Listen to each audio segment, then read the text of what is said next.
c'est quoi la différence entre être accompagné, ne pas l'être du tout, ou suivre des formations? Et moi, j'ai les deux, évidemment. J'ai des accompagnements et j'ai des formations, mais je privilégie de loin les accompagnements et je vais t'expliquer pourquoi. Une formation, très souvent, tu as peu d'accès à la ressource, donc au formateur, pour venir t'aider quand ça va être le temps d'implanter, de mettre en action. Ça va t'amener des savoirs, ça va t'amener des connaissances. Parfois, ça va expliquer des choses, mais mon expérience, c'est que bien que ces formations-là souvent soient disponibles, accessibles, illimitées, une fois qu'on l'a écouté une fois, les gens ne sont pas portés à retourner et réécouter pour bien comprendre.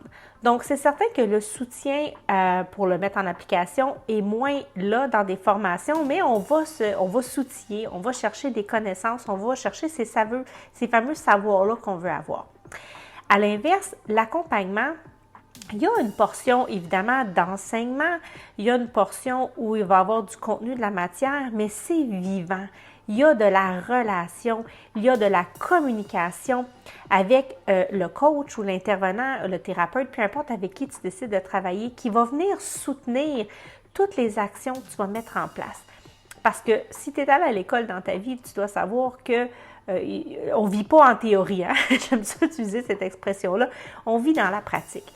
Et ceci dit, il peut y avoir plein d'informations théoriques qui vont te servir, qui vont te permettre de comprendre des choses, mais quand vient le temps de le mettre en pratique, c'est pas toujours comme by the book.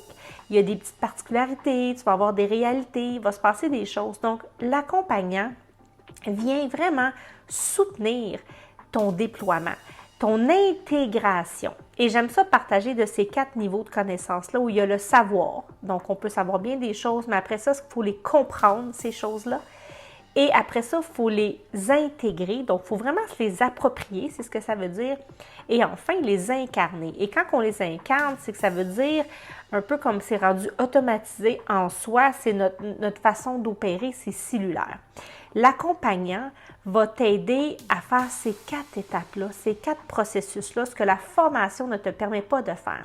Et la véritable transformation et les résultats et le succès se trouvent dans cette capacité-là que tu vas avoir à intégrer et à incarner ce que tu veux devenir.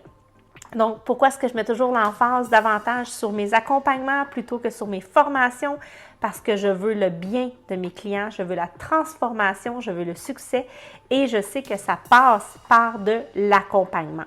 Donc, tu as envie de te faire accompagner, tu as envie de descendre jusque-là dans ces niveaux d'intégration-là et de savoir comment je me relève quand je vis des défis, quand je vis des épreuves, parce que ça fait partie du parcours entrepreneurial.